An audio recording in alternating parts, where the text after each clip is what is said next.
Hey folks, welcome back to the channel. So today we'll be looking at something very interesting. Pretty much every BYD car comes with it, and what we're talking about is the BYD SIM card, and of course the data plan that comes with it. There's not a whole lot that the SIM card actually does, despite it, being all powerful with data plans and everything else. And yeah, let's not waste any time and then get straight into it. So first and foremost, depending on which BYD model you have, the location of the SIM card may or may not be easy to find. So for example, some of the models have the SIM card openly displayed. You can actually see it, be it in the glove box or somewhere along your console. You can kind of pop it out. Some are a little bit more hidden. For example, I believe the Atto's the SIM card is actually within the glove box. You need to kind of extract the glove box and get to it. And for the case of the Sealion, it's nowhere to be seen on the normal usual console, right? It's actually at the lower part of the steering column. Some have suggested they use eSIMs, but I haven't actually seen any proof or any inkling that they are using eSIMs anywhere. So it's likely a physical SIM card that you are not privy to, right? Especially the Sealion. It requires a panel removal and those kind of stuff. Typically, the SIM card comes with, like I mentioned, every car, and it also comes pre-bundled with a 2 GB plan. Yeah, in the modern 2025, 2 GB is not a whole lot, but yeah, you get the drift. And as part of the 2 gig plan as well, a lot of the sales advisors have also told us that, hey, you know what, the 2 gig plan is good for 2 years, and God knows what's going to happen after 2 years. Depending on who you speak to, they have a different answer. I've seen countless answers, from the ability to swap your own SIM card to, oh, you can buy a plan from BYD, etc., etc. So it kind of occurred to me that maybe, just maybe, none of them actually know what's going to happen after 2 years.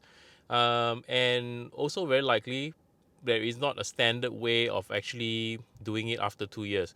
Every country might have a different way of how they want to, move forward after 2 years. So my answer to you guys, if you're wondering what's going to happen after 2 years, yeah, probably just wait and see, I suppose. So, what exactly does the SIM card actually do?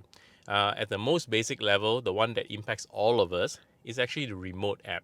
The remote app, how you use to control your air conditioning, your locking and unlocking of cars, etc., etc. Those actually leverage that SIM card to actually control the car, which is fair, right? If it has 4G connectivity, you run your app, you connect to it.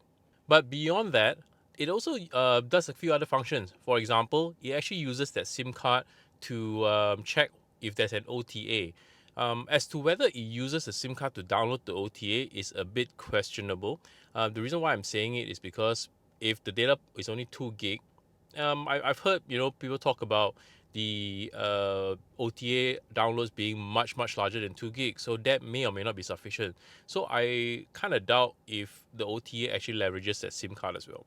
But nonetheless, the SIM card is also used for telemetry and all kinds of communications in the backend. And one or two of the apps actually use the SIM card. For example, native navigation actually uses the SIM card. But that's pretty much all that is.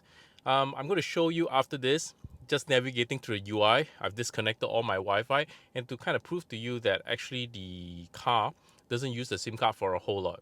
Oh, and by the way, if you're thinking about, fiddling with the SIM card and removing the SIM card and replacing it with your own, I would suggest you probably, no, there's no point doing it, to be really honest, because what happens is that you can actually put your own SIM card, you will get the data increased to X amount of capacity, but the app doesn't work.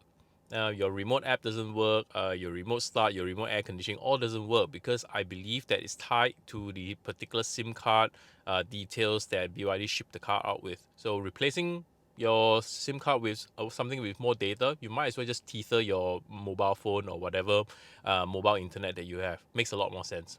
And with that, let's jump straight to the screen and I'll show you where some of these apps are and whether it actually works. So this is a screen, just to revalidate that I'm not connected to any Wi-Fi. As you can see, I might just turn it off actually.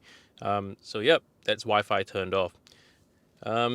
So let's go through the menu. Let's go BYD store. As you can see, even the BYD store that comes native with the car doesn't actually work with the 4G. So you can tell the 4G is actually turned on, right? So no internet connection, please check your internet. As simple as that. Oh, by the way, meanwhile, I also want to show you how you can actually check who your provider is in your country. So let's go to the car settings under connection. If you scroll down to cellular data, much like all the secret screens within BYD, you just keep tapping it, you'll get into a special screen. So I'm not going to mess with anything here, but you can see from here, it shows select network, and the network that I've got selected to is 52501. 52501 is just a code. If you kind of Google that code, in Singapore, it's actually Singtel. So if you, in your country, you can kind of, punch in your code and Google it, and you can, figure out who the telco provider is. And yeah, it's not, I mean, it's nice to know. There's not much upside of actually knowing who your providers are. Okay, let's get out, confirm, let's get out of this. Coming back to the screen. All right, so we were at the App Store. Obviously that doesn't work, right? Oh, by the way, if you want to know how much data you have actually consumed to date, the one app to know is actually called Data Monitor. So here you can see Data Monitor. I've, like we discussed, we have 2 gig. I've already used about 22 megs. Okay, and there's a little button here that gives you a false sense the fact that you can actually configure this. So if I click data usage, it shows me, hey, you know what, which apps I actually want data to be turned on for. But it's a bit of a false pretense. If I kind of select some of these apps, it doesn't even allow me to select. So some of these apps, sometimes it allows you to select. Let's say, for example, I select BYD Store. I select whatever. When I come back to it at some point, you see how BYD Store is now turned off. So yeah, it's a bit it's locked down. As you can see. So these are just nice to have. Especially tuning radio as well. It says it's possible to do it, but yeah, it doesn't really work. Okay, so this is how you track utilization. Let's come back out. What else?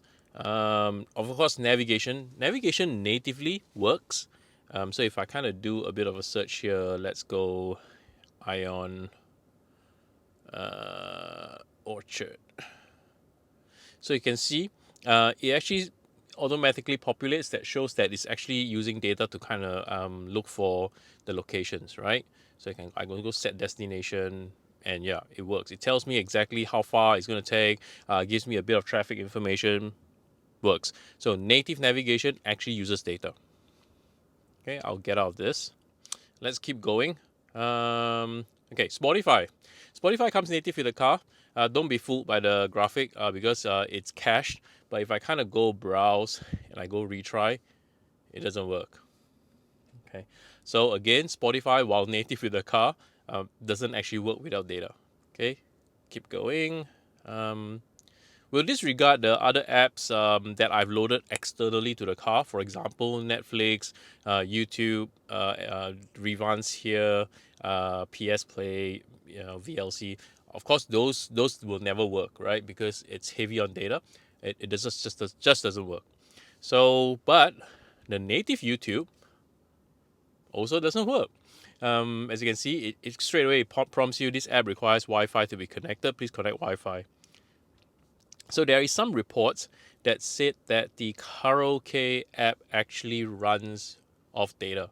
I am not 100% sure. I haven't had success running off data. You might have a different experience, but do share in the comments if you have a different experience, because I have never been able to run it natively.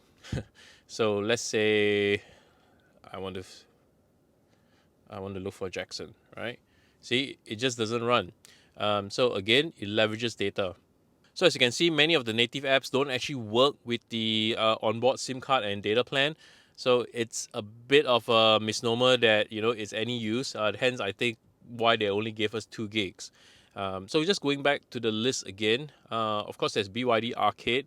This is all offline, so it should work natively, because once it's downloaded, it just works. So to prove my point, I am going to turn on Wi-Fi tethering now and show you that actually these apps do work. So I've turned on Wi-Fi. Let me just turn it on here. Go search for available networks. There we go. Connected. I will go to BYD Store. See how it works now? I can go install this. For some reason, I've uninstalled it.